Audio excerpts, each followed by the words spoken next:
ভোটের প্রচারে পোস্টার ও ড্রোন ব্যবহারে নিষেধাজ্ঞা, এক মঞ্চে ইশতেহার ঘোষণা সহ নানা বিধান যুক্ত করে আচরণবিধি জারি ইসির, লঙ্ঘন করলে জেল জরিমানা। মাধ্যমিকের 3 শ্রেণীর বই ছাপানোর চুক্তি হয়নি এখনো, শেষ সময়ে তড়িঘড়িতে নিম্নমানের বই দিয়ে ফায়দা লুটতে পারে একটি চক্র। জানুয়ারিতেই পাবে শিক্ষার্থীরা, দাবি কর্তৃপক্ষের। নির্ধারিত দামের চেয়ে 200 থেকে 300 টাকা বেশিতে কিনতে হচ্ছে এলপিজি সিলিন্ডার। নজরদারি না থাকাকে দুষছেন ক্রেতারা। সমন্বয়হীনতার অভাবে নেই সমাধান, মত বিশেষজ্ঞের। ব্যাংক বন্ধ হলে আমানতকারীদের সুরক্ষায় ডিপোজিট ইন্স্যুরেন্সে আছে মাত্র 18,000 কোটি টাকা, দক্ষিণ এশিয়ায় সর্বনিম্ন। নিরাপত্তায় প্রয়োজন 26,000 কোটির তহবিল। এবং ভারতের নয়াদিল্লিতে গাড়িতে বিস্ফোরণের পর পাকিস্তান, বাংলাদেশ ও নেপাল সীমান্তে উচ্চ সতর্কতা জারি। নিরাপত্তায় জোরদার, 2 জন গ্রেপ্তার, তদন্ত শুরু।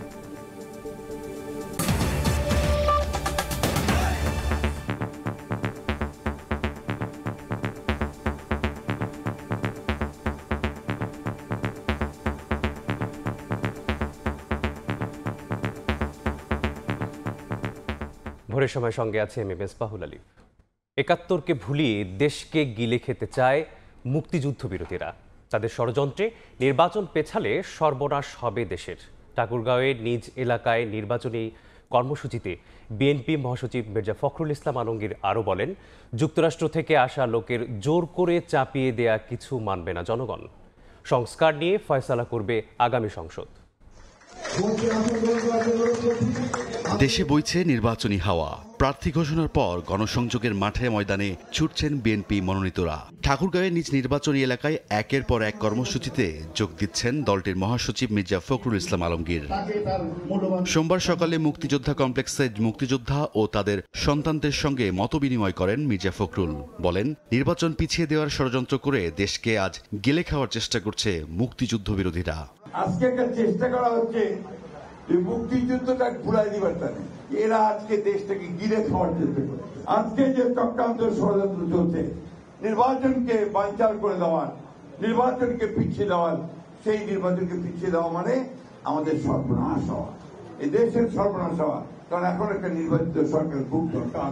পরে সদর উপজেলার বড়দেশ্বরী হাটে নির্বাচনী মতবিনিময় সভায় যোগ দেন তিনি। ধানের শীষে ভোট চেয়ে বিএনপি মহাসচিব বলেন, কোন কোন বিষয়ে সংস্কার হবে তা ঠিক করবে আগামী সংসদ। জোর করে চাপিয়ে দিলে মানবে না জনগণ।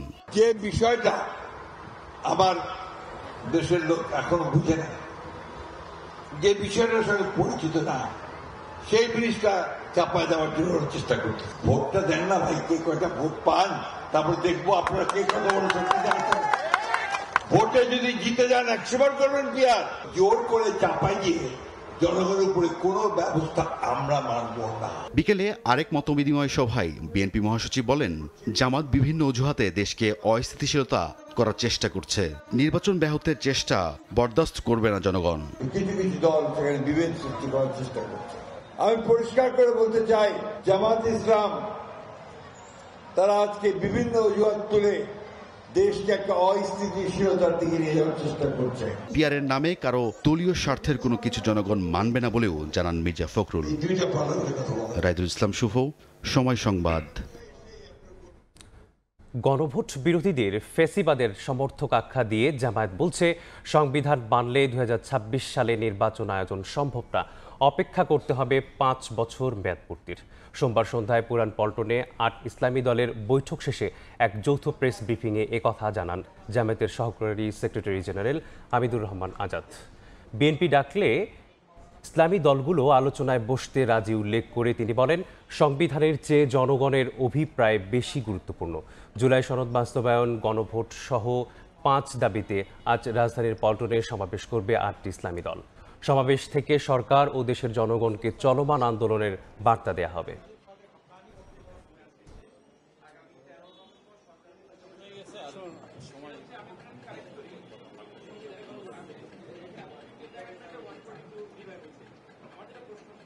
এই সরকার কি সংবিধানের ভিত্তিতে গঠিত হয়েছে? না।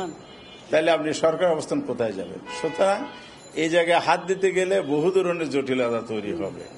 তো কারো যদি স্বচ্ছ পরিচ্ছন্ন মন মানসিকতা দেশের জন্য, দেশের ভবিষ্যতের জন্য তৈরি হয়, মৌলিক সংস্কারের দিকে এসে আসলে আমাদের সমাধানের দিকে যেতে হবে। জটিলতা তৈরি করা, সংবিধানের প্রসঙ্গে সমাধানের পথকে রুদ্ধ করে দেয়া, আলটিমেটলি তারা ফেব্রুয়ারিতে নির্বাচন চায় কিনা এই প্রশ্ন তৈরি হয়ে যাবে তখন। জামায়াত ক্ষমতায় গেলে প্রতিনিধিরা নিজ উদ্যোগে জনগণের কাছে যাবে বলে জানিয়েছেন দলটির আমির ডাক্তার শফিকুর রহমান। সোমবার রাতে ঢাকা 15 আসনের জামায়াতের সমর্থকদের আয়োজিত সমাবেশে এ কথা বলেন তিনি। নারীদের কর্মঘণ্টার বিষয়ে আলোচনার বিষয়ে ডাক্তার শফিকুর রহমান বলেন, পর্যাপ্ত বিবেচনা করেই এমন প্রতিশ্রুতি দিয়েছেন। জামায়াত ক্ষমতায় গেলে নারীদের 5 কর্মঘণ্টা বাস্তবায়ন করা হবে, তবে কোনো প্রতিষ্ঠান ক্ষতিগ্রস্ত হচ্ছে মনে করলে তাদের ভর্তুকি দেওয়া হবে। শুধু নারীদের জন্যই নয়, শিশুদের জন্য সমান অধিকারের ব্যবস্থা করবে জামায়াত।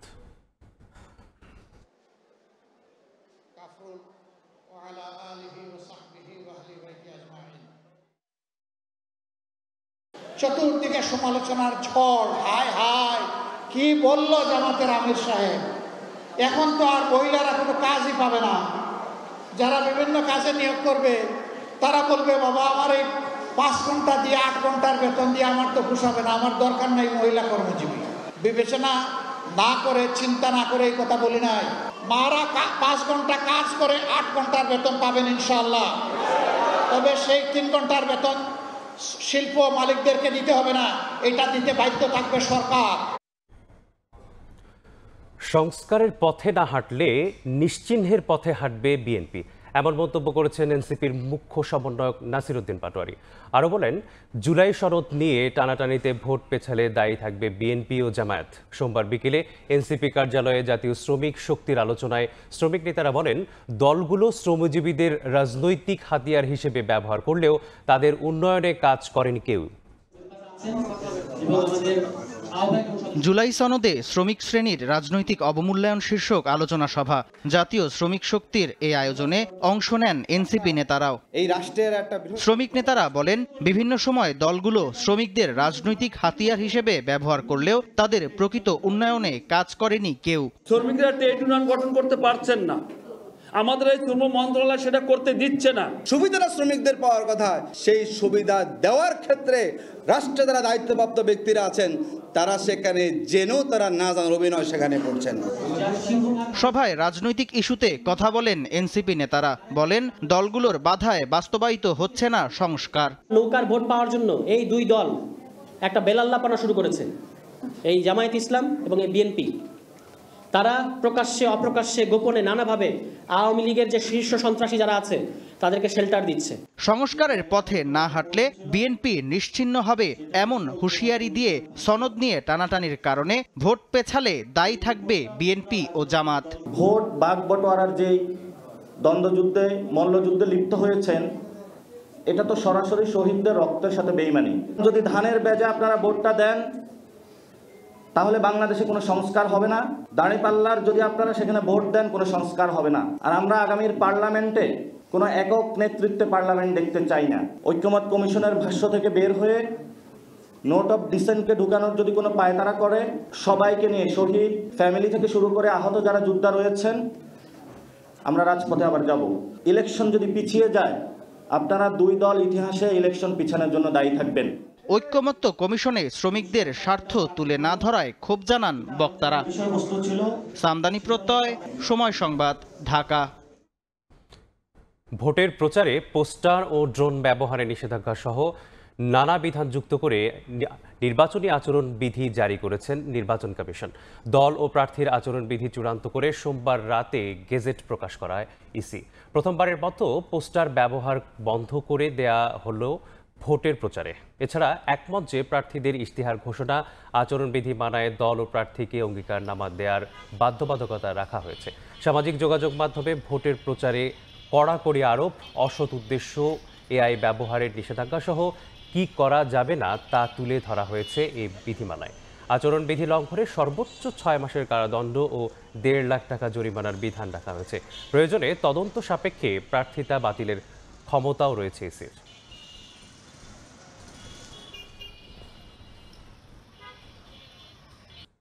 প্রাথমিকের 80% বেশি বই ছাপা হলেও মাধ্যমিকের 3 শ্রেণীর বই ছাপার জন্য প্রেসের সঙ্গে এখনও চুক্তি করতে পারেনি পাঠ্যপুস্তক বোর্ড।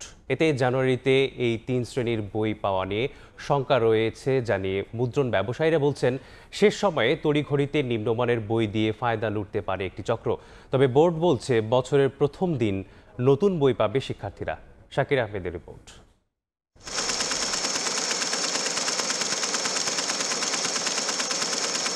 বছরের প্রথম দিন প্রাথমিক, ইবতেদায়ী ও মাধ্যমিক স্তরের শিক্ষার্থীদের হাতে তুলে দিতে হবে 30 কোটি নতুন পাঠ্য বই। তাই নভেম্বরের মাঝামাঝিতে এসে ছাপাখানায় ব্যস্ত সময় পার করছেন মুদ্রণ সংশ্লিষ্টরা। রাজধানীর প্রেসগুলোতে দেখা যায় চলছে চতুর্থ শ্রেণীর বই ছাপার কাজ। প্রাথমিকের 8,69,25,389টি বইয়ের প্রায় 90% ছাপার কাজ শেষ। ইবতেদায়ীর 3,11,19,347টি বইয়ের ছাপার কাজ 70% বেশি সম্পন্ন হয়েছে। আর নবম শ্রেণীর 5,70,68,028টি বইয়ের মুদ্রণ চলছে প্রেসে। তবে এখনও প্রেসের সঙ্গে ষষ্ঠ, সপ্তম ও অষ্টম শ্রেণীর 12,74,75,971টি বই ছাপার চুক্তি হয়নি। মুদ্রণ শিল্প সমিতি বলছে, সব প্রক্রিয়া শেষ করে বছরের প্রথম দিন এসব বই শিক্ষার্থীদের হাতে পৌঁছানো প্রায় অসম্ভব। আমরা ওয়ার্ক অর্ডার পাওয়ার পরে ব্যাংক লোন পাই, আমরা অগ্রিম দিলে ওরা পাল্প ইম্পোর্ট করে না কাগজ বানানো শুরু করে। এই যে সময়টা ক্ষেপণ হচ্ছে, এখন আমাদের লোক ওয়ার্ক অর্ডার পায় নাই, ব্যাংক লোন হয় নাই, এই যে সময় ক্ষেপণ হচ্ছে, এই জন্য আমরা আশঙ্কা করছি বই সময় মতো যাওয়া। এনসিটিভি বলছে, এই 3 শ্রেণীর টেন্ডার প্রথমবার বাতিল হওয়ায় কাজ শুরু করতে দেরি হয়েছে। তবে বছরের প্রথম দিনেই শিক্ষার্থীরা বই পাবে বলে দাবি বোর্ড চেয়ারম্যানের। ক্লাস 9-এর যে কাজগুলি, সেই কাজগুলি আমাদের এখন চলছে, চলমান রয়েছে, এবং 6, 7, 8ও এটার পরে পরেই শুরু হয়ে যাবে। অবশ্যই জানুয়ারি 1 তারিখে ছাত্রছাত্রী বই পাবে। এছাড়া গত বছর নিম্নমানের বই সরবরাহের দায়ে অভিযুক্ত প্রতিষ্ঠানের বিরুদ্ধে ব্যবস্থা না নেয়ায় এবারও বেশ কিছু উপজেলায় মানহীন বই সরবরাহ করেছে এই ছাপাখানাগুলো। সময় মতো না গেলে শেষ সময় যখন তাড়াহুড়া হয়, বইয়ের গুণগত মান বজায় রাখা কঠিন হয়ে পড়ে। নিম্নমানের বই সরবরাহ রোধে জিরো টলারেন্স নীতির কথা জানিয়েছে পাঠ্যপুস্তক বোর্ড। আমরা চেষ্টা করছি যে কাগজের গুণগত মানটা জানি ঠিক থাকে। শাকির আহমেদ, সময় সংবাদ, ঢাকা। বিএনপি কখনো লোভ লালসার রাজনীতি করে না উল্লেখ করে ঢাকা ও 6 আসনের বিএনপি মনোনীত প্রার্থী ইশরাক হোসেন বলেছেন, তারা কখনো ক্ষমতার লোভে দেশের স্বাধীনতা, সার্বভৌমত্ব বিক্রি করেনি। সোমবার বিকেলে নবাবপুরে ঢাকার প্রয়াত মেয়র সাদেক হোসেন খোকার 6ষ্ঠ মৃত্যুবার্ষিকী উপলক্ষে আয়োজিত স্মরণ সভায় তিনি এসব কথা বলেন। ইশরাক হোসেন আরও বলেন, গত 17 বছর বিএনপি নেতাকর্মীরা গুম, খুন এবং নির্যাতনের শিকার হয়েও কখনো আন্দোলন থেকে পিছু হটেনি। আর সে কারণেই আজকে গণতন্ত্রে উত্তরণের পথ সুগম হয়েছে। এ সময় আগামী নির্বাচনে সবাইকে ঐক্যবদ্ধ থাকার আহ্বানও জানান তিনি।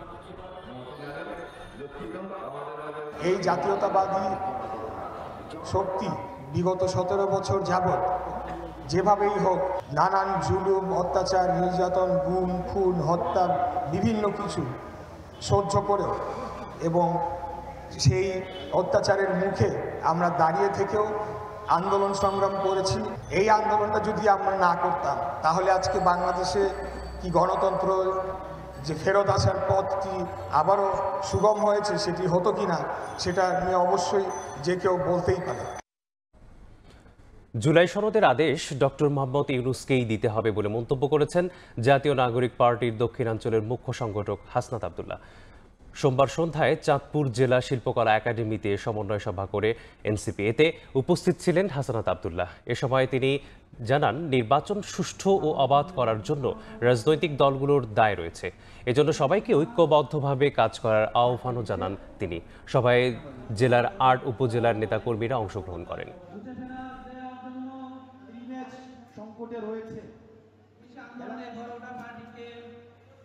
নির্বাচনের পূর্বে অবশ্যই আমাদের এই জুলাই সনদের আদেশ ডক্টর মোহাম্মদ ইউনূস তাকে দিতে হবে। এই নির্বাচন সুষ্ঠু হওয়ার জন্য আমাদের রাজনৈতিক দলের দায় রয়েছে। যাদের ঘাড়, কোমর, চাঁদাবাজির টাকা এখন ভারী হয়ে আছে, প্রতি পাড়া, জেলা, মহল্লায় চাঁদাবাজির রমরমা বাণিজ্য যারা কায়েম করেছে তাদের সাথে জোট করে নির্বাচনের থেকে মরে যাওয়া ভালো। ব্যাংকগুলো বন্ধ হলে আমানতকারীদের সুরক্ষায় ডিপোজিট ইন্স্যুরেন্সে জমা আছে মাত্র 18,000 কোটি টাকা। এই অর্থে ছোট আকারের 25টি ব্যাংকের আমানতকারীদের 1 লাখ টাকা করে পরিশোধ করা সম্ভব। তবে এবার এই তহবিলের অর্থ সম্মিলিত ব্যাংকে বিনিয়োগ করতে চায় কেন্দ্রীয় ব্যাংক। তবে বিশ্লেষকরা মনে করেন আমানতকারীদের সুরক্ষায় অপ্রতুল্য এই অর্থ বিনিয়োগ বাড়াবে অন্য আমানতকারীদের নিরাপত্তাহীনতা। সেলিয়া সুলতানের রিপোর্ট। কোনো ব্যাংক বন্ধ হয়ে গেলে, আর্থিক সংকটে পড়লে বা আমানতের অর্থ ফেরত দিতে ব্যর্থ হলে ডিপোজিটর ইন্স্যুরেন্স ট্রাস্ট ফান্ড তহবিল থেকে আমানতকারীদের তাদের জমার একটি অংশ বা সম্পূর্ণ অর্থ ফেরত দেওয়া হয়। অন্যদিকে বাকি অর্থ অবলুপ্ত ব্যাংকের নিট সম্পদের উপর ভিত্তি করে অতিরিক্ত আমানত সমন্বয় করার নিয়ম রয়েছে। গত 2 দশকে দেশে ব্যাংকিং খাতে কমপক্ষে 13টি ব্যাংক যুক্ত হয়েছে, যার বিপরীতে 15 বছরে মূলধন হারিয়ে টেকনিক্যাল দেউলিয়ার পথে 19 ব্যাংক। এর বিপরীতে বাংলাদেশ ব্যাংকের তথ্য বলছে আমানত বিমায় সুরক্ষিত আছে 18,000 কোটি টাকা, যা থেকে ছোট আকারের 25টি ব্যাংকের আমানতকারীদের 1 লাখ টাকা করে দেওয়া সম্ভব। অন্যদিকে 2 লাখ টাকা করে হলে এটি অর্ধেকে নেমে আসে। এমন অবস্থায় মার্জারের আওতায় থাকা ব্যাংকগুলোকে সহায়তা করতে এই ফান্ড ব্যবহারের পরিকল্পনা করছে বাংলাদেশ ব্যাংক। যে ব্যাংকগুলোকে আমরা চিন্তা করেছি কম্পেনসেশন করার জন্য, সেটার চূড়ান্ত হিসাব এখনো হয়নি। তবে আমাদের বেশ কিছু কমিটমেন্টও আছে।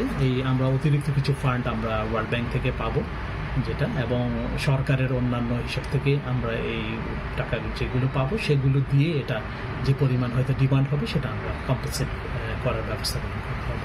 বিশ্লেষকরা বলছেন বরাবরের মতো বাংলাদেশে আমানতকারীরা উপেক্ষিত। পুরো খাতের আমানতকারীদের নিরাপত্তা দিতে ব্যাংকগুলোর অন্তত 26,000 কোটি টাকার তহবিলের প্রয়োজন। তবে 5টি ব্যাংক রক্ষা করতে গিয়ে আমানত বিমার বড় অঙ্ক ব্যবহারের পক্ষে নয় অর্থনৈতিক বিশ্লেষকরা। একটা ব্যাংকই, যেটাকে নাম দেওয়া হয়েছে সম্মিলিত ইসলামী ব্যাংক, সেখানে যদি ডিপোজিট ইন্স্যুরেন্স স্কিম বা তহবিল থেকে 15,000 কোটি টাকার অধিক এখানে ইনজেক্ট করা হয়, তাহলে কিন্তু অন্যান্য ব্যাংকের যদি এরকম পরিস্থিতির উদ্ভব হয়, তাহলে সেই দায় মেটাতে কিন্তু বাংলাদেশ ব্যাংক তখন কিন্তু আসলে অপারগতা প্রকাশ করবে বলে মনে হচ্ছে।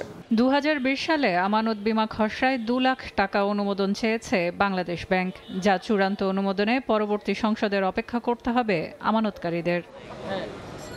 সেলিয়া সুলতানা, সময় সংবাদ, ঢাকা। প্রায় প্রতি মাসেই এলপিজি সিলিন্ডারের দাম নির্ধারণ করে Bangladesh energy regulatory commission BERC, কিন্তু সেই দাম বাস্তবে ভোক্তা পর্যায়ে কার্যকর হয় না। নির্ধারিত দামের চেয়ে 200 থেকে 300 টাকা বেশি গুনতে হয় ক্রেতাদের। অভিযোগ, শুধু দাম ঘোষণা করেই খালাস সরকার, নেই কোনো কার্যকর মনিটরিং।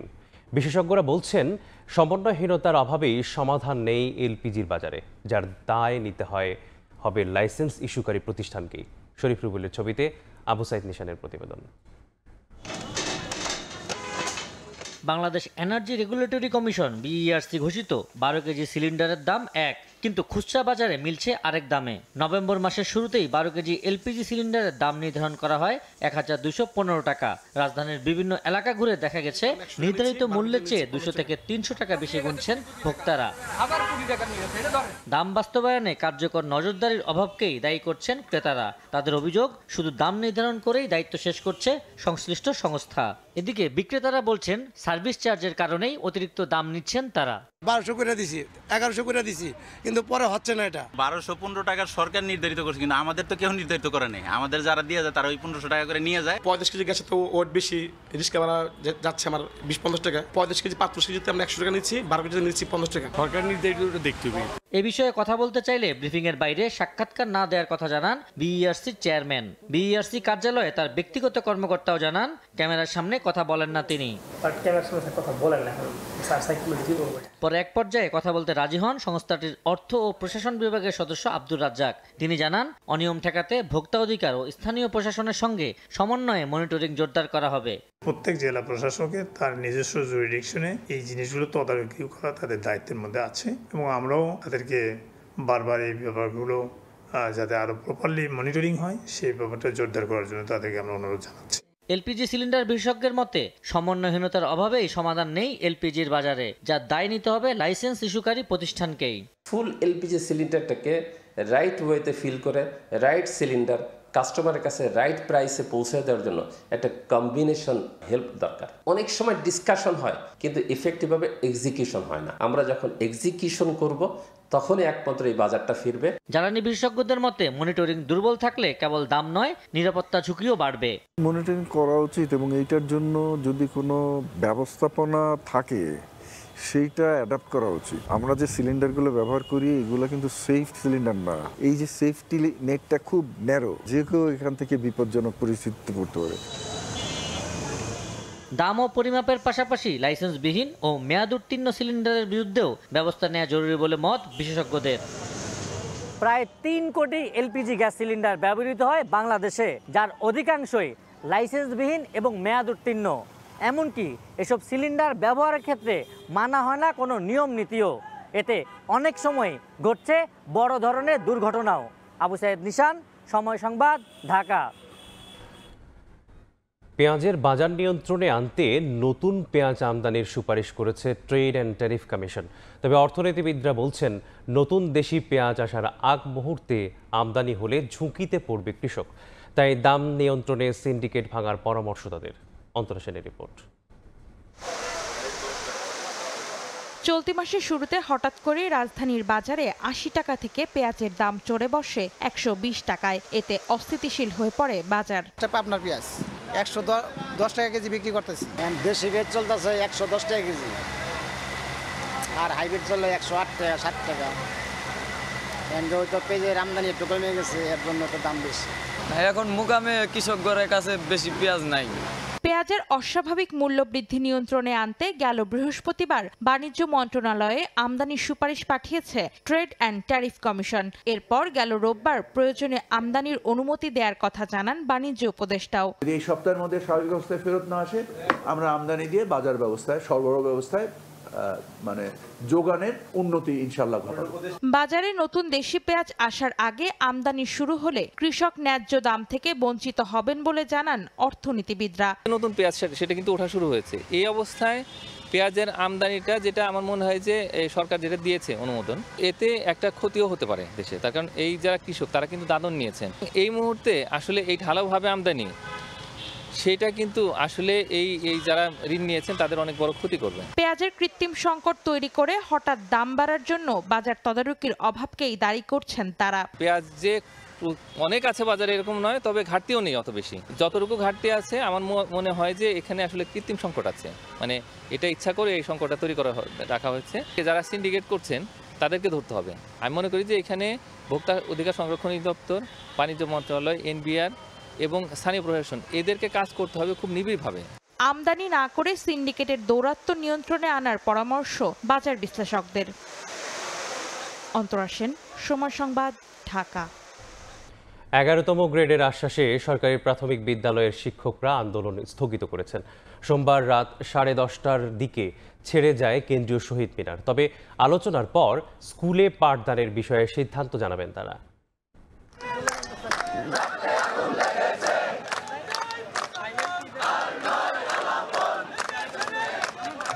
কেন্দ্রীয় শহীদ মিনারে সারা দেশের প্রাথমিক বিদ্যালয়ের সহকারী শিক্ষকরা সোমবার সকাল থেকে 3 দফা দাবিতে স্লোগানে মুখর পুরো প্রাঙ্গণ।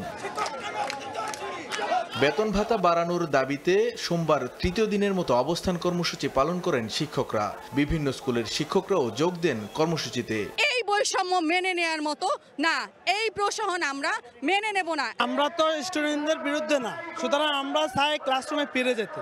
11তম গ্রেডের আশ্বাস পেয়ে রাতে আন্দোলন স্থগিতের ঘোষণা দেন শিক্ষকরা। কেন্দ্রীয় শহীদ মিনার থেকে অবস্থান কর্মসূচিও প্রত্যাহার করেন। তবে আলোচনার পর স্কুলে পাঠদানের বিষয়ে সিদ্ধান্ত নেওয়া হবে বলে জানান আন্দোলনকারীরা। প্রশাসনের কাজে সহযোগিতা করে আপাতত কেন্দ্রীয় শহীদ মিনার থেকে আমরা বাইরে যাচ্ছি। এদিকে নির্বাহী আদেশের মাধ্যমে নিয়োগের দাবিতে রাজধানীর শাহবাগে অবস্থান কর্মসূচি পালন করেন 1 থেকে 12তম নিবন্ধিত নিয়োগবঞ্চিত শিক্ষকেরা। তাদের অভিযোগ, আশ্বাস পেয়েও নিয়োগ না পাওয়ায় এই লাগাতার অবস্থান।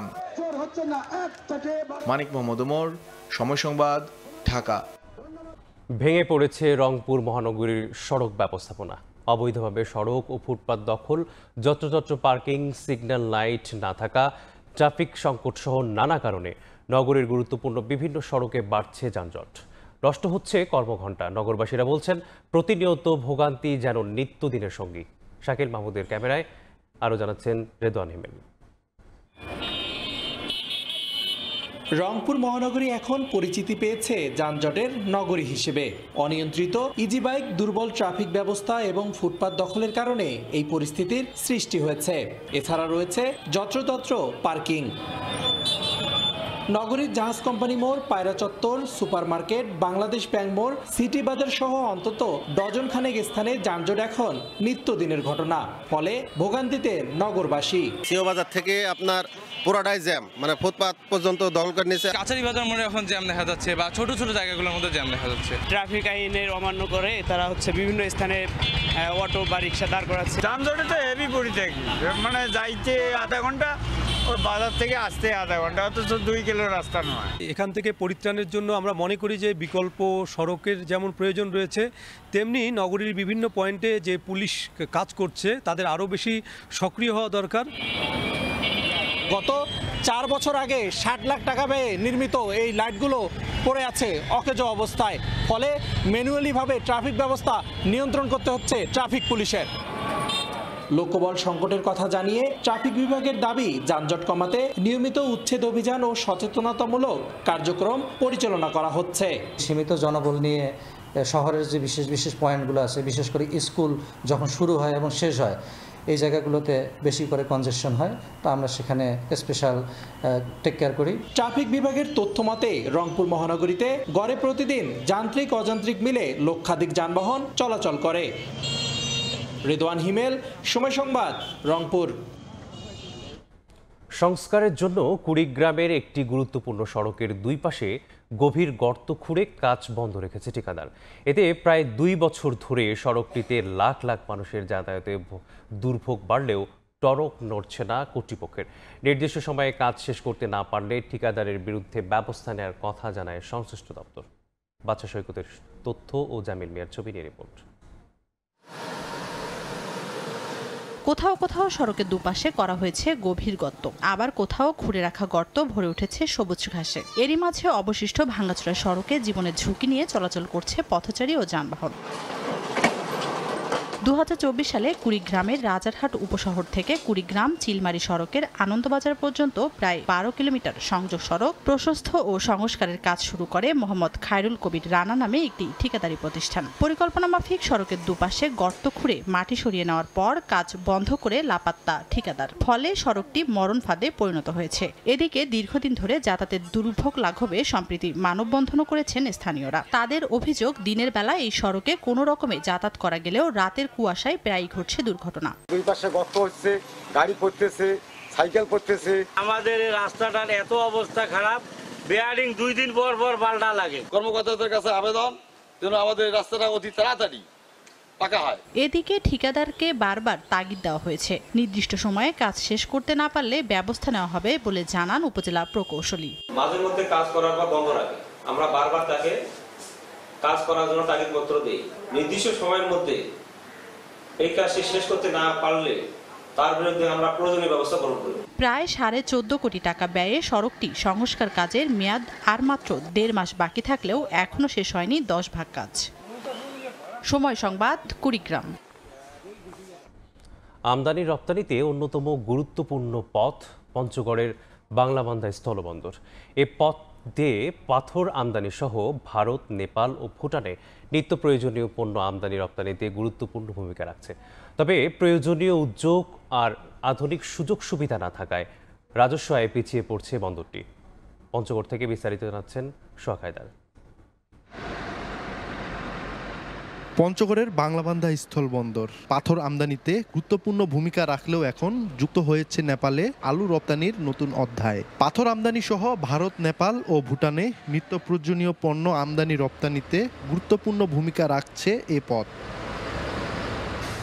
ব্যবসায়ী, সিএনএফ এজেন্ট ও শ্রমিক নেতাদের অভিযোগ, সরকারি উদ্যোগের অভাব ও আধুনিক সুবিধা না থাকায় প্রতিষ্ঠার প্রায় 28 বছর পরও কাঙ্ক্ষিত পর্যায়ে পৌঁছায়নি বাংলাবান্ধা স্থলবন্দর। এতে ক্ষোভ প্রকাশ করেছেন তারা।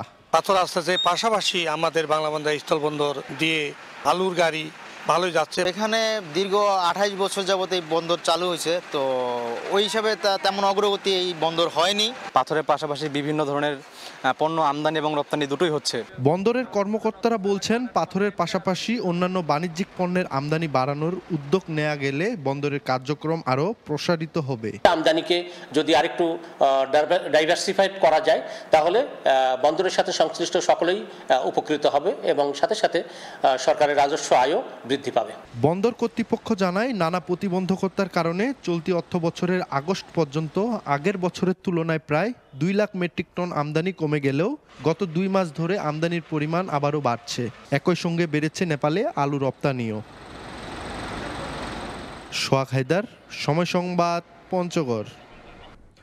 মেধা নয়, ভাগ্যই নির্ধারণ করেছে একজন শিক্ষার্থী কোন বিশ্ববিদ্যালয়ে ভর্তির সুযোগ পাবে। আওয়ামী লীগ সরকারের সময়ে ভর্তিতে লটারি পদ্ধতি নিয়ে ব্যাপক সমালোচনা তৈরি হলেও এই পদ্ধতি এখনও বহাল রয়েছে। শিক্ষাবিদদের মতে লটারি পদ্ধতি মেধার অবমূল্যায়ন হচ্ছে। একই সঙ্গে অভ্যুত্থান পরবর্তী সময়ে শিক্ষা ব্যবস্থার গুণগত সংস্কারের সুযোগ থাকলেও অন্তর্বর্তী সরকারের নেই সেই সুযোগ কাজে লাগাতে পারেনি। নাজমুল ইসলাম ইরশাদের রিপোর্ট, ছবি তুলেছেন শাকিল মাহমুদ। শিক্ষা মন্ত্রণালয়ের তথ্য অনুযায়ী 2025 শিক্ষাবর্ষে সরকারি মাধ্যমিক বিদ্যালয়ে 1,08,716টি আসনের বিপরীতে আবেদন পড়েছিল 6,35,072টি, অর্থাৎ প্রতি আসনের জন্য প্রায় 6 জন শিক্ষার্থী প্রতিদ্বন্দ্বিতা করেছে। কিন্তু নির্বাচিত হওয়ার একমাত্র উপায় ছিল লটারি নামক ভাগ্য পরীক্ষা। করোনা মহামারীর সময় সংক্রমণ রোধে বিগত সরকারের আপৎকালীন ভর্তি পদ্ধতির সিদ্ধান্ত এখন স্থায়ী রূপ ধারণ করেছে। তবে অভ্যুত্থান পরবর্তী সময়ে অভিভাবকদের প্রত্যাশা ভাগ্য নয়, মূল্যায়ন হোক মেধার। যদি ভর্তির মাধ্যমে মেধা যাচাই করে পরীক্ষার মাধ্যমে নেওয়া হয় তাহলে এটা ভালো হয়। দেখা যাচ্ছে যে অনেক স্টুডেন্ট আছে তারা লটারিতে চান্স পেয়েছে কিন্তু বাংলাও পড়তে পারে না।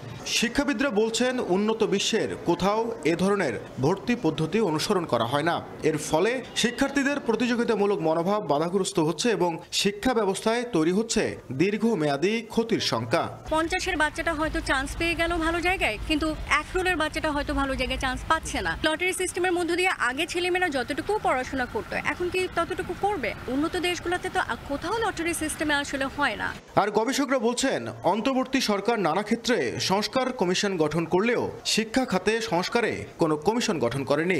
ফলে গোড়া থেকে শিক্ষা ব্যবস্থাকে ঢেলে সাজানোর যে সুযোগ তা হাতছাড়া হয়েছে। শ্রেণীকক্ষ থেকে শুরু করে আমাদের পরীক্ষা পদ্ধতি পর্যন্ত প্রতিটি জায়গায় নানাবিধ সংকট এবং সনাতন যে পদ্ধতি আছে সেই পদ্ধতিতে ঘেরা। 29 অক্টোবর শিক্ষা মন্ত্রণালয়ের মাধ্যমিক ও উচ্চ শিক্ষা বিভাগের সচিব রেহানা পারভিনের সভাপতিত্বে অনুষ্ঠিত সভায় সিদ্ধান্ত নেওয়া হয়, আগামী শিক্ষাবর্ষেও মাধ্যমিকে ভর্তি পদ্ধতি লটারি থাকবে।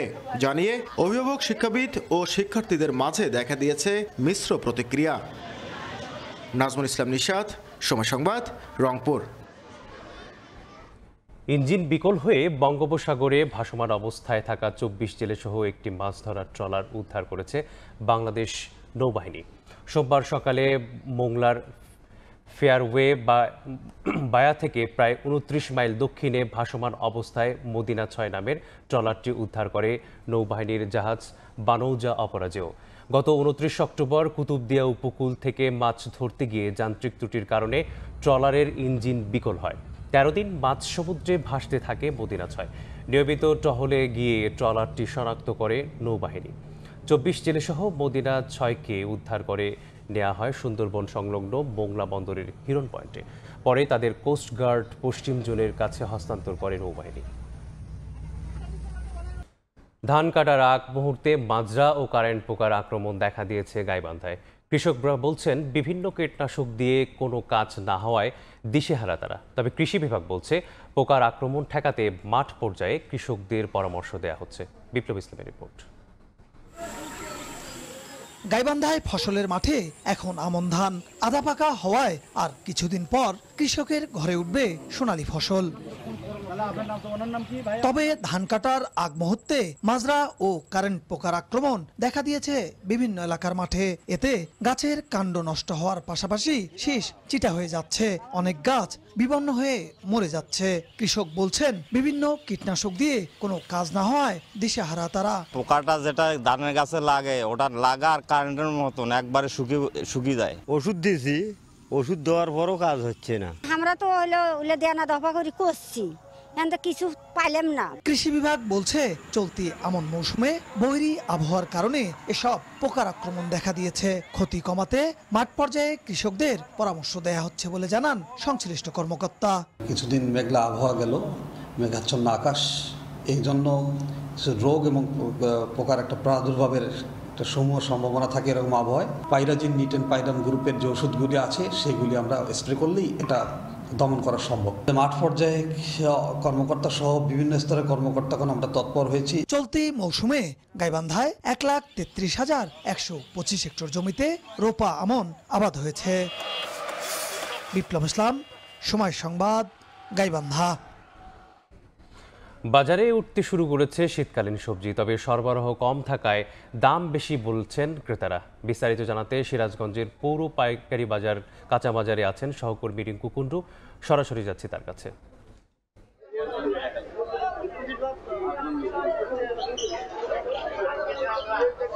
ভোর থেকে জমে উঠেছে সিরাজগঞ্জের পৌর পাইকারি কাঁচা বাজার।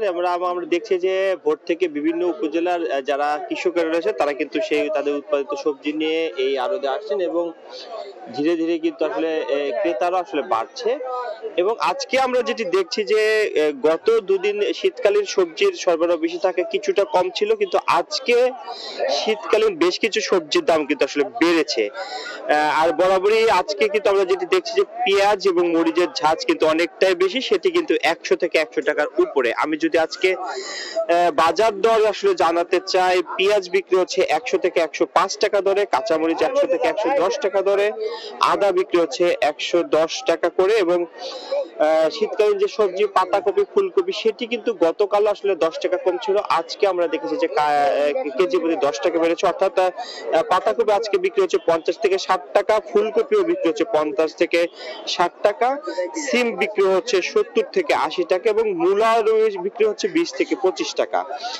এছাড়া পেঁপে রয়েছে 20 টাকা কেজি। এবং এটি কিন্তু আসলে সবকিছুই পাইকারি, কারণ এই বাজারটি সিরাজগঞ্জ জেলার মধ্যে সবচেয়ে বড় পাইকারি বাজার। এবং এইখান থেকে যারা খুচরা ব্যবসায়ীরা, অর্থাৎ কাঁচা ব্যবসায়ীরা, খুচরা ব্যবসায়ীরা আছে, হোটেল ব্যবসায়ীরা আছে, তারা কিন্তু এখান থেকে সবজি কিনে নিয়ে তাদের বিভিন্ন হাট বাজারে খুচরা দামে বিক্রি করেন। এবং ক্রেতারা যেটি বলছে, ক্রেতাদের মধ্যে মিশ্র প্রতিক্রিয়া আমরা দেখেছি, কারণ গতকালও যে সবজির দাম 10 থেকে 15 টাকা কম ছিল, আজকে কিন্তু সেটি আসলে বাড়ছে। এবং বিক্রেতারা যেটি বলছে যে আজকে শীতকালীন সবজির সরবরাহ কিছুটা কম, অর্থাৎ সবজি এসেছে কম, সেই জন্য আসলে দাম কিছুটা বেড়েছে, যেমন কেজি প্রতি 10 থেকে 15 টাকা বেড়েছে। এছাড়া অন্যান্য সবজির দাম কিন্তু আসলে স্বাভাবিকই রয়েছে। তবে ক্রেতারা যেটি বলছে যে পেঁয়াজ এবং মরিচের যেটি ঝালের কথা বলছিলাম, সেটি কিন্তু গত কয়েকদিন আগে আসলে কম ছিল, কিন্তু আজকে কিন্তু 100 থেকে 110 টাকা কেজি দরে আসলে বিক্রি হচ্ছে। আমরা সেটি কিন্তু আসলে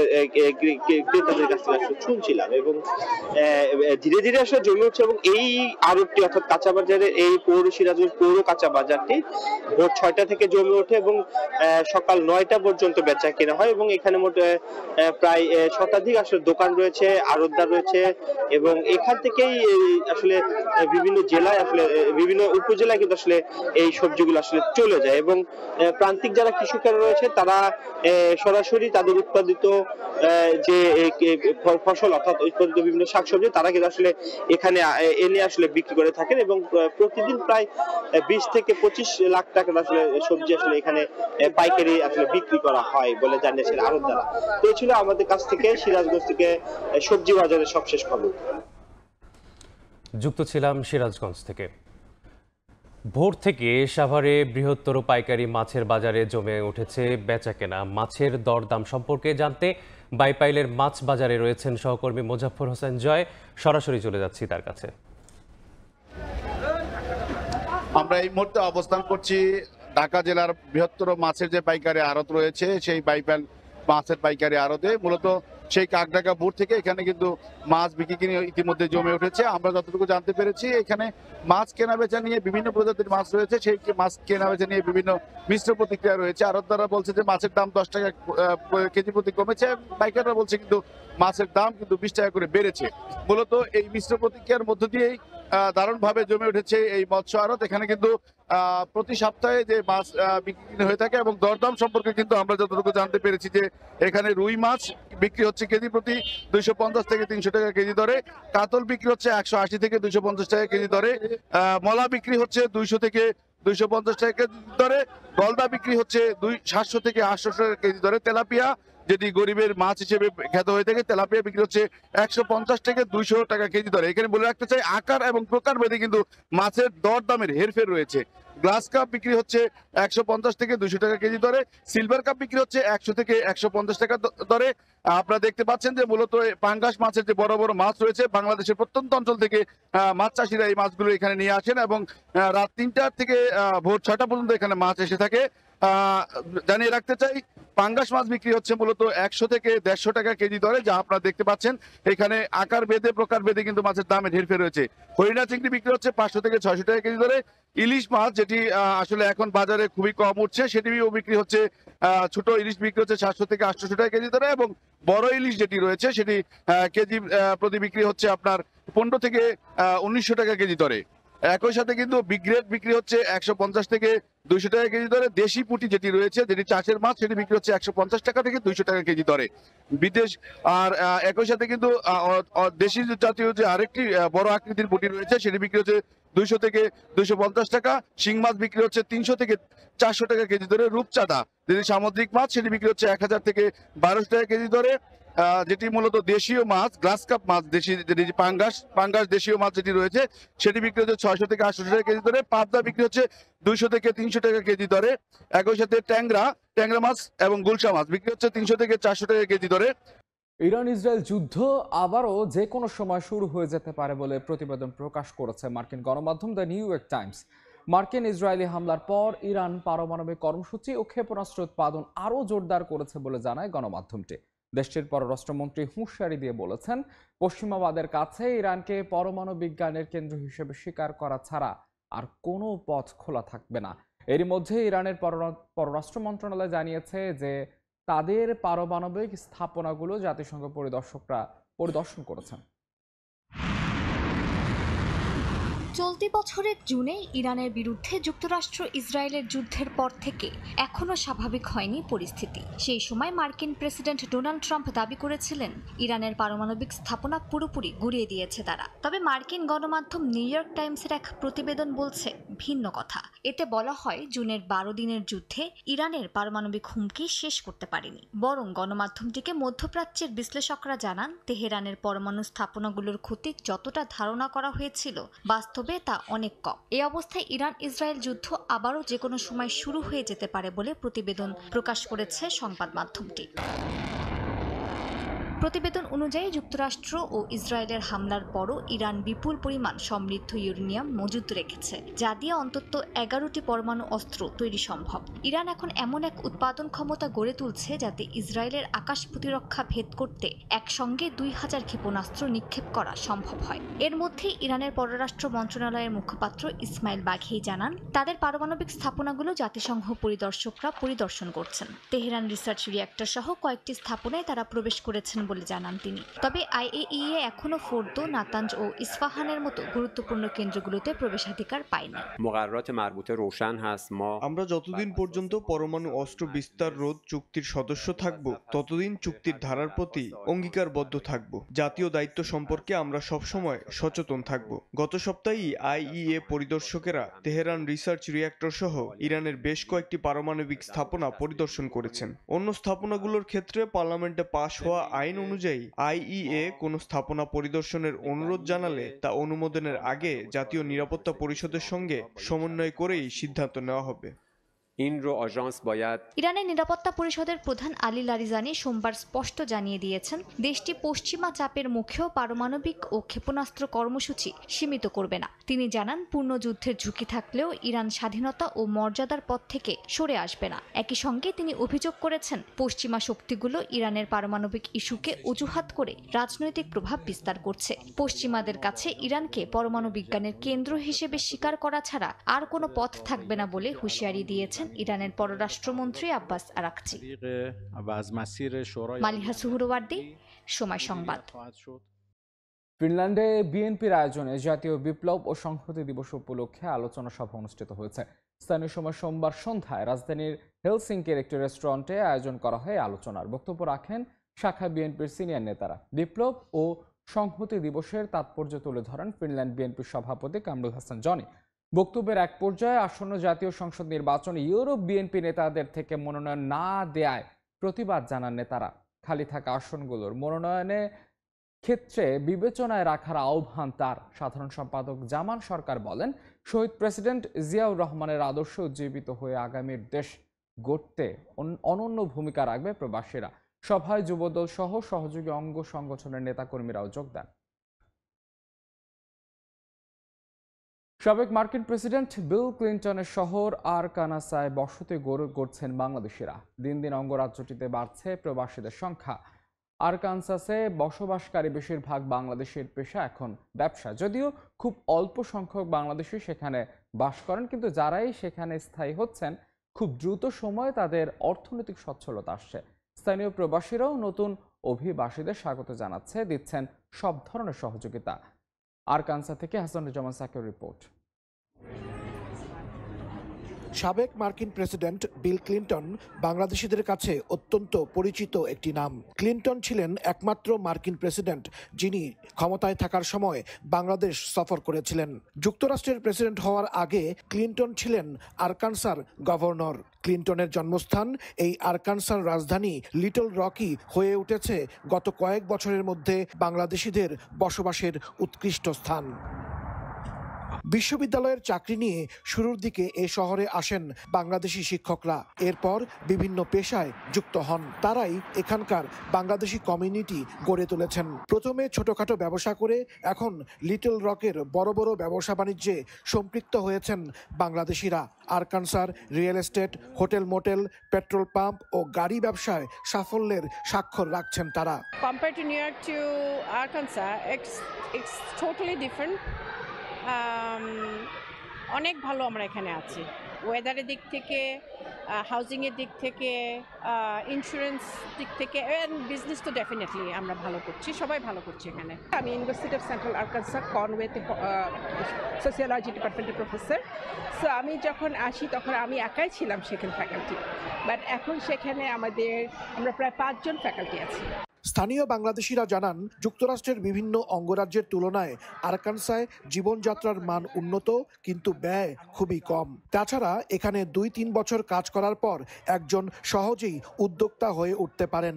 এজন্য স্থানীয় বাংলাদেশিরাও নতুন অভিবাসীদের নানাভাবে সহযোগিতা দিচ্ছেন। বাংলাদেশি থেকে যারা আসে নতুন, এদেরকে আমরা হেল্প করি, প্রথমে জব দিয়ে, এরপরে আস্তে আস্তে পার্টনারশিপ দিয়ে ওদেরকে আমরা বিজনেস অপরচুনিটিতে ইনভলভ করি। এভাবে অনেক বাঙালি এসেছে, Atlanta, new York, new jersey. কিন্তু আমরা আশা করি যারা এখনও নতুন আসতেছেন এখানে এসে আপনারা বেটার অপরচুনিটি পাবেন। বিদেশ বিনিময়ে হলেও আরকানসার প্রবাসী নতুন প্রজন্ম বাঙালি সংস্কৃতির পাশাপাশি ধর্মীয় অনুশাসনেও বেড়ে উঠছে।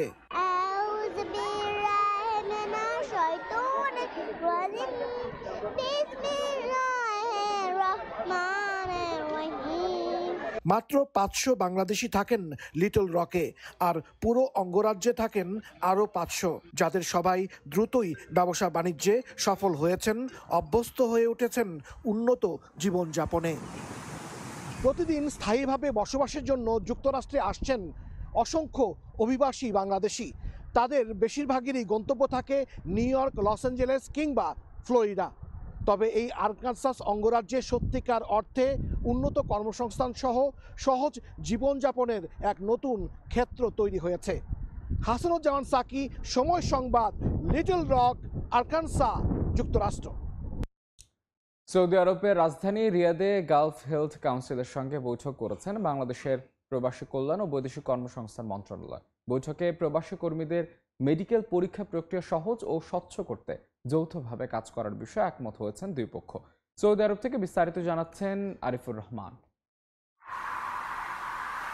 সৌদি আরবে কাজ করতে ইচ্ছুক বাংলাদেশিদের স্বাস্থ্য পরীক্ষার সেবার উন্নতি করতে নতুন এক উদ্যোগ নিয়েছে গালফ হেলথ কাউন্সিল ও বাংলাদেশের প্রবাসী কল্যাণ ও বৈদেশিক কর্মসংস্থান মন্ত্রণালয়। রিয়াদে অনুষ্ঠিত এক বৈঠকে যোগ দেন প্রবাসী কল্যাণ ও বৈদেশিক কর্মসংস্থান মন্ত্রণালয়ের সিনিয়র সচিব ডক্টর নেয়ামত উল্লাহ ভূঁইয়া। বৈঠকে প্রবাসে যেতে চাওয়া বাংলাদেশিদের নানা সমস্যার সমাধানে গালফ হেলথ কাউন্সিল, স্বাস্থ্য মন্ত্রণালয় এবং প্রবাসী কল্যাণ মন্ত্রণালয়ের মধ্যে ত্রিপক্ষীয় সমন্বয় কমিটি গঠনের সিদ্ধান্ত নেওয়া হয়।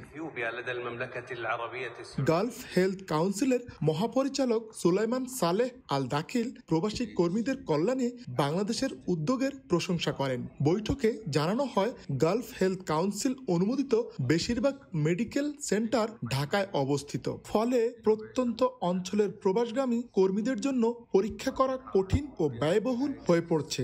এছাড়াও অভিযোগ রয়েছে, অনেক সেন্টার নির্ধারিত ফির চেয়ে অর্থ বেশি নিচ্ছে, সময়মতো রিপোর্ট আপলোড করছে না এবং এতে কর্মীরা হয়রানির শিকার হচ্ছেন।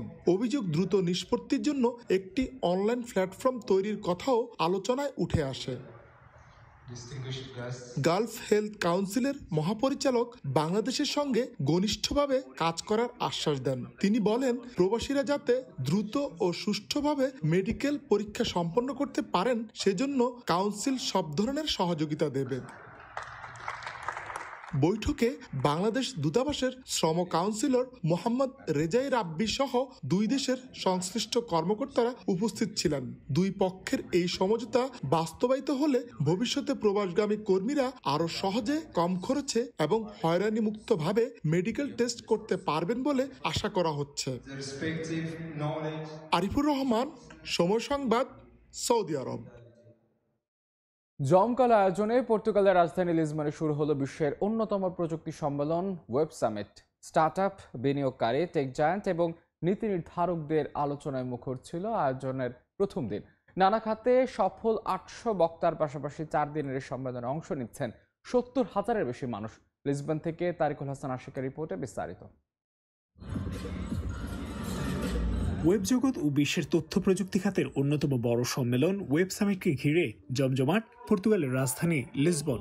10 নভেম্বর সন্ধ্যায় উদ্বোধনী অনুষ্ঠানকে কেন্দ্র করে লিসবনের অন্যতম বড় সম্মেলন কেন্দ্র আল্টিস এরেনা এলাকা মুখর প্রযুক্তিবিদ, উদ্যোক্তা, বিনিয়োগকারী ও টেক জায়ান্টদের পদচারণায়। প্রযুক্তি, উদ্ভাবন এবং ব্যবসা ও কৃত্রিম বুদ্ধিমত্তার ভবিষ্যৎ, এই প্রতিপাদ্যকে সামনে রেখে 4 দিনব্যাপী এই সম্মেলনে অংশ নিচ্ছেন শতাধিক দেশের 70,000-এর বেশি অংশগ্রহণকারী।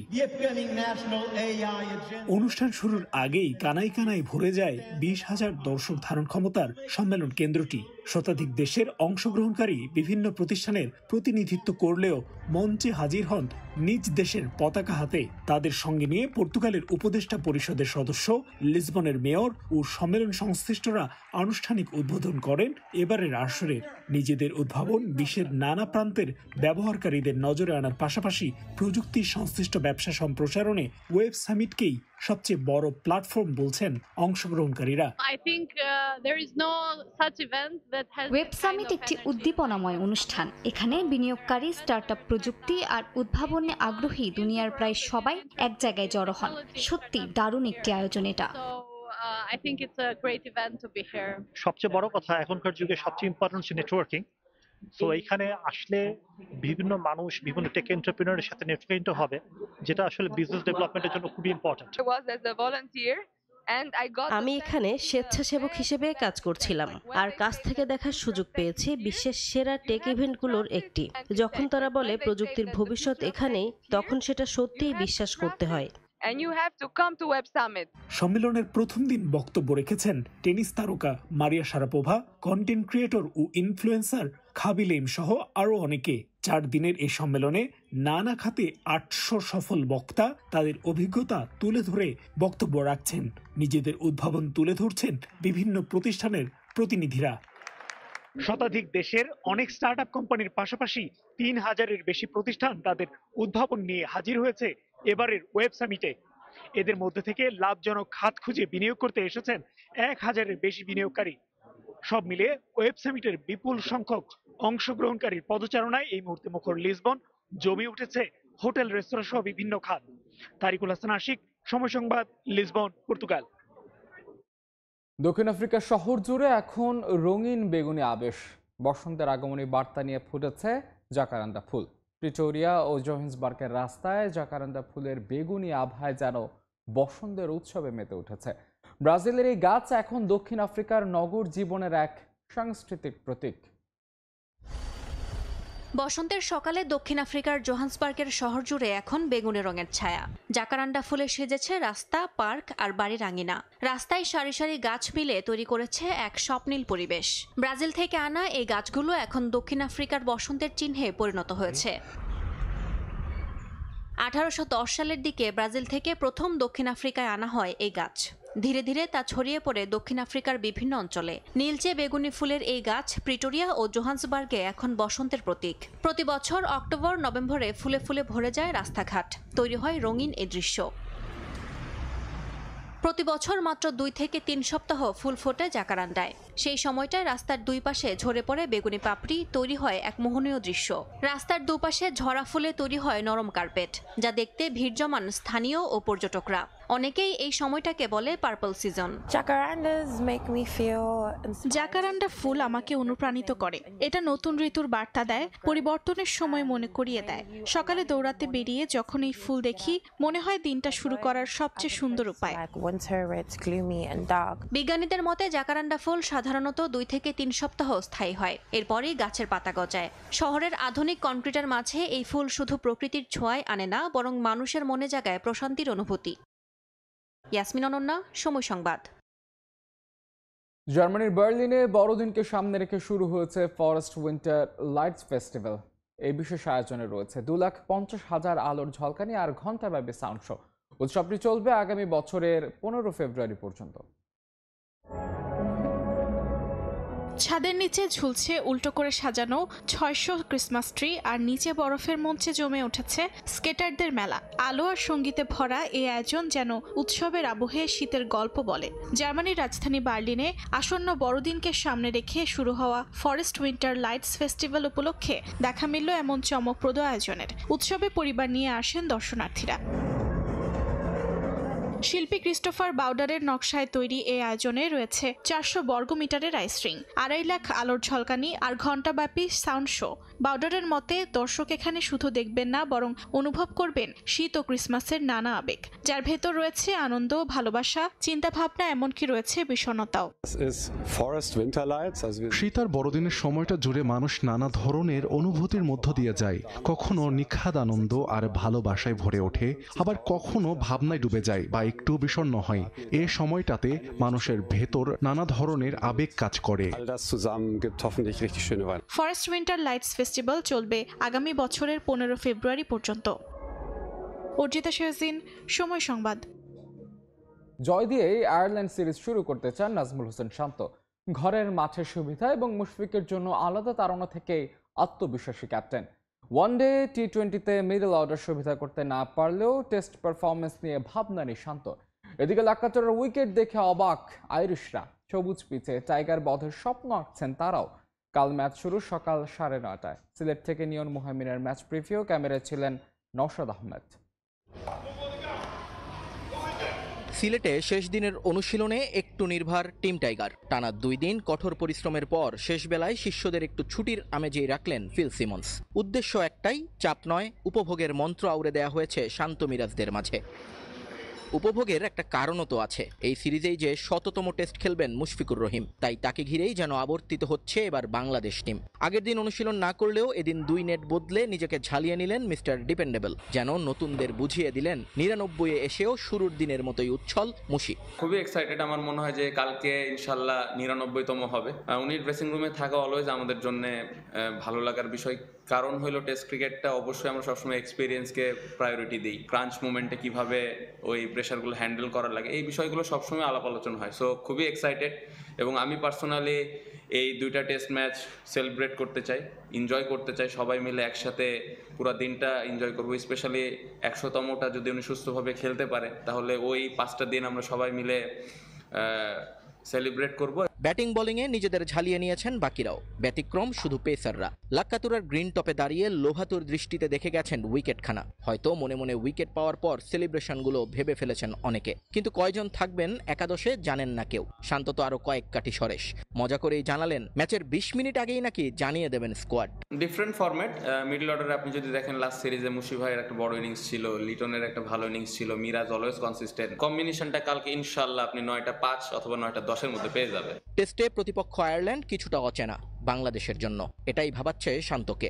এমন প্রতিপক্ষের বিপক্ষেই যে ভুল করার সম্ভাবনা বেশি, তাই জয়ের প্রত্যাশাতেও শান্ত ছিলেন ধীরস্থির। ভালো দল আমার কাছে মনে হয় যে যদিও কম খেলা হয়, আপনি যেটা বললেন, এই জন্য কিন্তু অ্যাডজাস্ট করাটাও একটু কঠিন ব্যাপার। তো আমরা প্লেয়াররা যত তাড়াতাড়ি সম্ভব ওই অ্যাডজাস্টমেন্টে চলে যাব ইনশাল্লাহ। প্রপার ওই দলকে রেসপেক্ট দিয়ে আমরা খেলতে চাই এবং আমি আশা করি যে ওই দলের সাথে চ্যালেঞ্জ থাকবে, বাট ওই চ্যালেঞ্জটা ঠিক মতো হ্যান্ডেল করার অ্যাবিলিটি আমাদের আছে।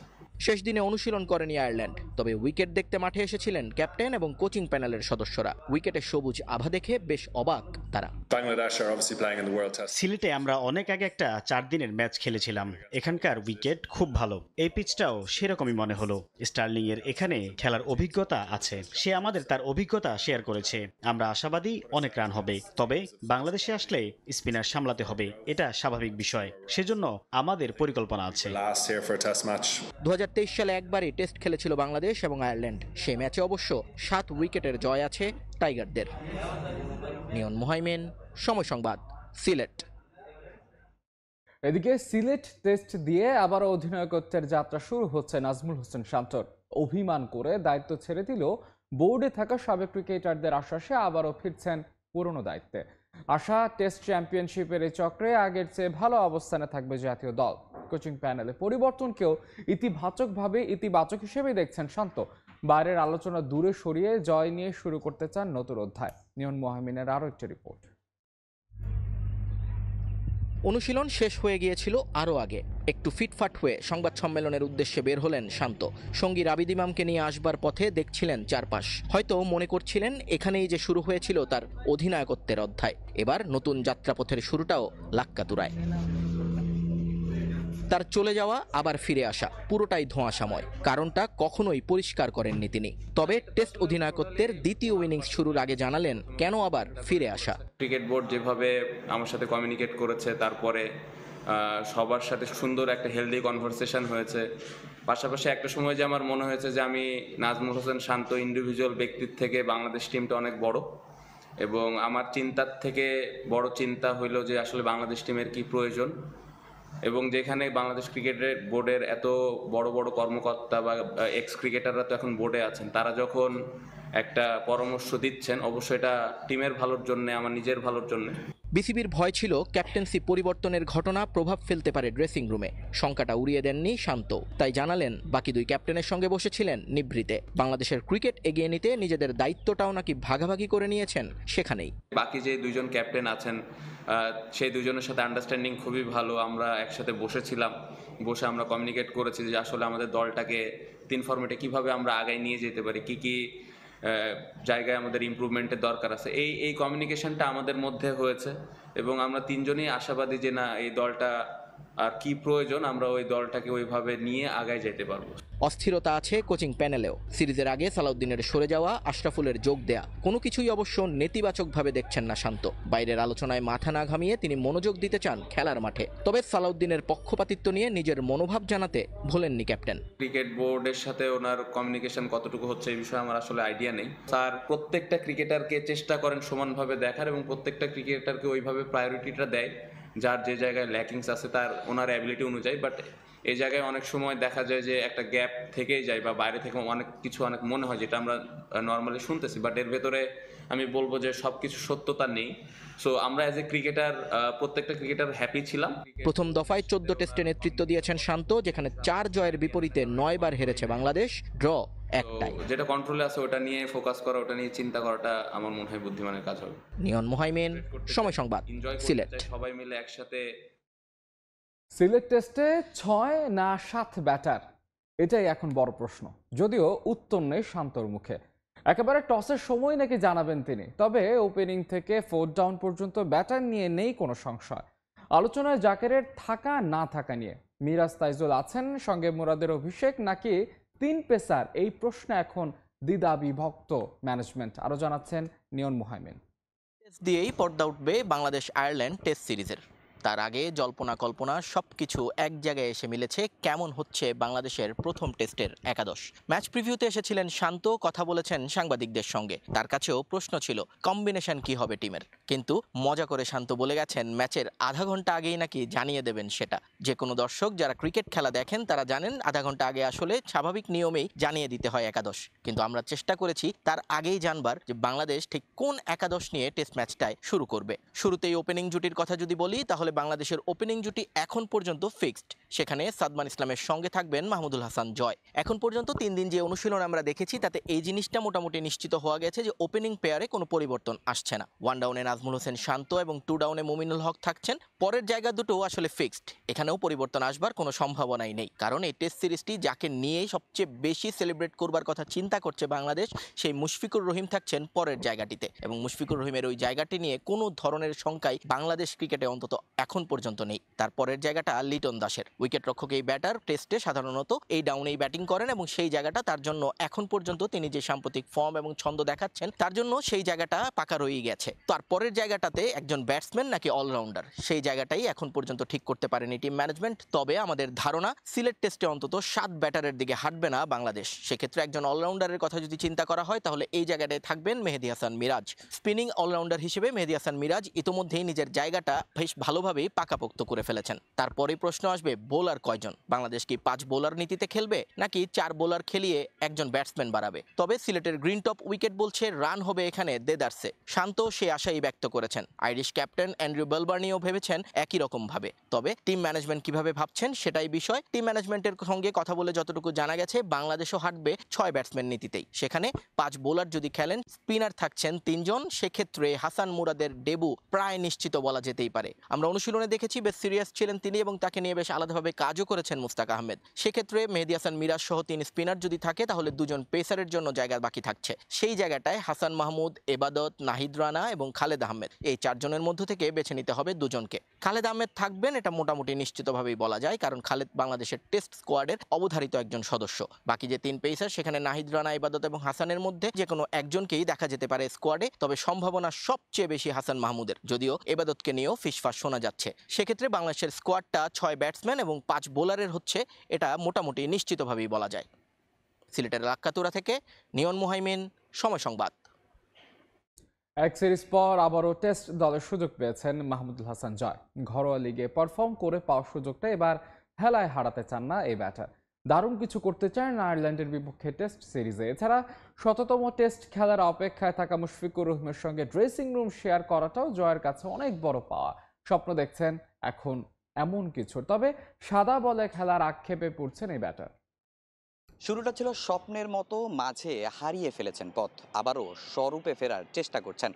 বলছিলাম অনূর্ধ্ব 19 বিশ্বকাপ জয়ী দলের সদস্য ও বর্তমান টেস্ট দলের ওপেনার মাহমুদুল হাসান জয়ের কথা। টানা ম্যাচের মধ্যে ছিলেন কিন্তু লাস্ট সিরিজটা আপনার খেলা হয়নি, আবারও দলে ফিরেছেন। আসলে মিশনটা কতটা কঠিন ছিল এবং লড়াইটা কত কষ্টকর ছিল? না, আসলে আমি বলবো অত বেশি কঠিন ছিল না, বাট আমি মাঝখানে ইন্টারন্যাশনালে অত ভালো পারফর্ম করতে পারি না আমার ট্যালেন্ট অনুযায়ী। সো আমি এখন নিজেকে আরও স্ট্রংভাবে কামব্যাক করার চেষ্টা করছি। লাস্ট ডোমেস্টিক 2টা এনসিএল T20 এবং এনসিএলে যে 2টা ম্যাচ খেললাম, আমার কাছে খুব ভালো ফিলিংস হচ্ছে। দেশে ফিরেই ভারতকে হারানোর কথা বললেন হামজা চৌধুরী। গেল ম্যাচে জয় না পেলেও বাংলাদেশ উন্নতি করেছে বলে মনে করেন হামজা। এজন্য সবাই হার্ডওয়ার্ক করেছে বলেও জানান তিনি। এদিকে মাত্র 4 মিনিটের মধ্যে সব টিকিট সোল্ড আউট হয়ে যাওয়াকে ইতিবাচক হিসেবে দেখছে বাফুফে। কোনো টিকিট ফেডারেশন হাতে রাখেনি বলে নিশ্চিত করেন কম্পিটিশনস কমিটির সদস্য তাজওয়ার আওয়াল। দেশের ফুটবলের সবচেয়ে বড় তারকা ঢাকায় ফ্লাইট ধরতে বিলম্ব না হলে আরও আগেই দেশে থাকতেন তিনি। এবার বেশ আগে ভাগেই হামজা ফিরেছেন লাল সবুজে। ভারত ম্যাচ নিয়ে ব্যাপক সিরিয়াস লেস্টার সিটি তারকা। হংকং গিয়ে কাইতাক স্পোর্টস গ্রাউন্ড জয় করতে না পারলেও পয়েন্ট ভাগ করেই সবার মন জিতে নিয়েছে হামজারা। দেশের ফুটবলের উন্নতির গ্রাফ স্পষ্ট, যার পেছনে খেলোয়াড়দের কঠোর অনুশীলনকেই বড় করে দেখছেন হামজা চৌধুরী। তাই আত্মবিশ্বাস নিয়েই ভারত বধে দৃঢ় প্রতিজ্ঞ তিনি। আমরা লাস্ট রেজাল্ট আমরা জিততাম ফার্স্ট দিন, বাট আমরা খুব প্রোগ্রেস দেখাইছি সবরা। ইনশাল্লাহ ইন্ডিয়ার সময় আমরা জিতবো, আন্ডারস্ট্যান্ড করি অত বড় গেম ন্যাশনাল লাগে। আমরা সব এক্সাইটেড, আমরা সব হার্ড ওয়ার্ক করতেছি। এদিকে ভারত বাংলাদেশের এশিয়ান কাপ বাছাই ম্যাচ নিয়ে ভক্তদের উন্মাদনা চরমে। ছাড়ার মাত্র 4 মিনিটেই বিক্রি হয়ে গেছে 18,000 সাধারণ গ্যালারির টিকিট। বিষয়টি ইতিবাচক হিসেবে দেখছে বাফুফে। স্পষ্ট করেছে কোনো টিকিট হাতে রাখেনি ফেডারেশন। 4 মিনিটে কিন্তু সব টিকিট অলরেডি বুক হয়ে গেছিল। তারপরে আরও 10-15 মিনিট লেগেছে পেমেন্ট আসতে, অনেকগুলি ফেল হয়েছে। ওইটা আবার ফেল যেগুলি ছিল ওগুলি আবার অনলাইনে আসতে একটু সময় লেগেছে। বাট উইথিন 20 মিনিট থেকে 22 মিনিটের ভিতরে আমরা আলহামদুলিল্লাহ সব গ্যালারি টিকিট সোল্ড আউট করেছি। টিকিট ছাড়ার 1 মিনিট আগ পর্যন্ত 10,200 দর্শক অনলাইনে ছিল। তো 10,200 দর্শক যদি 2টা টিকিটও করে কিনে কটা টিকিট যায় আপনি একটু বলেন? 10,200 যদি 2টা টিকিট করে নেয় অলরেডি সোল্ড হয়ে যায়। তো আমাদের হাতে রাখার সিস্টেমটা কই? আমাদের হাতে রাখার চান্সটা কই এখানে? আগামী 18 নভেম্বর জাতীয় স্টেডিয়ামে ভারতের মুখোমুখি হবে বাংলাদেশ। এর আগে 13 নভেম্বর নেপালের বিপক্ষে খেলবে ফিফা ফ্রেন্ডলি। এস.এম. ইকবাল, সময় সংবাদ, ঢাকা। এই ছিল ভোরের সময়ের এখনকার আয়োজনে।